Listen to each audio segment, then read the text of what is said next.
Cabinet ఆమోదం తెలపడం పట్ల సంతోషం వ్యక్తం చేస్తూ రాష్ట్ర ముఖ్యమంత్రి వర్యులు రేవంత్ రెడ్డి గారికి, డిప్యూటీ సీఎం మల్లు భట్టి విక్రమార్క గారికి, బీసీ సంక్షేమ శాఖ మంత్రివర్యులు పొన్నం ప్రభాకర్ గారికి, మేనిఫెస్టో కమిటీ చైర్మన్ మరియు ఐటీ శాఖ మంత్రివర్యులు శ్రీధర్ బాబు గారికి మరియు రాష్ట్ర మంత్రివర్యులందరికీ కూడా పెరిక కులస్తుల తరపున తెలంగాణ రాష్ట్రంలో ఉన్న ప్రతి పెరిక పొరిగి క్షత్రియ స్వసంఘీయుల తరపున ఇవాళ పాలాభిషేకం చేశాం. ఇప్పుడు కార్పొరేషన్ ఏర్పాటు అనేది మా కుల చరిత్రలో ఘన విజయం. ఇది మా 100 ఏళ్ల కళ నెరవేరింది.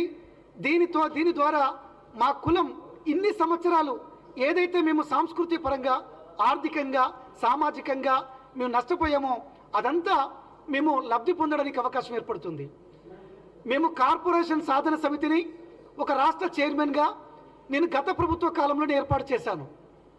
టీఆర్ఎస్ ప్రభుత్వం, బీఆర్ఎస్ ప్రభుత్వం ఉండే కేసీఆర్ గారికి ఎన్నో లేఖలు రాశాను, ఎన్నో దీక్షలు చేశాను, ఎన్నో ఉద్యమాలు చేశాము, రాస్తారోకలు చేశాము, ఎన్నో ప్రెస్ మీట్లు చేశాము, గ్రామాన్ని నినదించాము.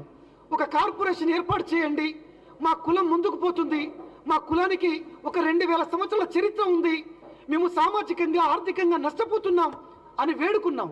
కానీ కేసీఆర్ ప్రభుత్వం నిర్లక్ష్యం చేసింది, మా ఉద్యమాలను అణచివేసింది, మమ్మల్ని అరెస్టు చేసింది.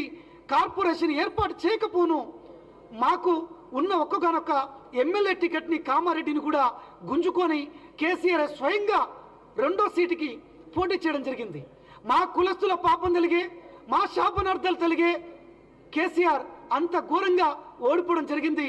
అదే టైంలో కాంగ్రెస్ పార్టీ మేనిఫెస్టోలో పెరిక కుల కార్పొరేషన్ ఏర్పాటు చేస్తామని చెప్పడంతో అప్పుడు అసెంబ్లీ ఎన్నికల్లో రాష్ట్రంలో ఉన్న 100 నియోజకవర్గాల్లో కూడా పెరిక కుల ఓట్లు పోలరైజేషన్ కొరకు గ్రామాన విజయ సంకల్ప యాత్ర చేశాను. ఇప్పుడు కాంగ్రెస్ పార్టీకి మేము మాటిస్తున్నాం, మా కులం తరపున ప్రతి కులంలో ఉన్న ప్రతి కుటుంబం, రాష్ట్రంలో ఎన్ని కుటుంబాలు అయితే ఉన్నాయో అన్ని కుటుంబాల దగ్గరికి వెళ్ళి పార్లమెంట్ ఎన్నికల్లో అందరినీ ఏకీకరణం చేసి కేంద్రంలో కాంగ్రెస్ ప్రభుత్వం ఏర్పడడం కొరకు ఖచ్చితంగా కాంగ్రెస్ పార్టీకి మా కులం ఓట్లని పడేలా కులానికి జరిగిన లబ్ధిని వివరించే ప్రయత్నం ఖచ్చితంగా చేస్తాము. ఈ సందర్భంగా మరొకసారి మా కులం తరపున మరి ముఖ్యమంత్రి వర్యులకి, క్యాబినెట్కి ధన్యవాదాలు తెలియజేస్తున్నాం.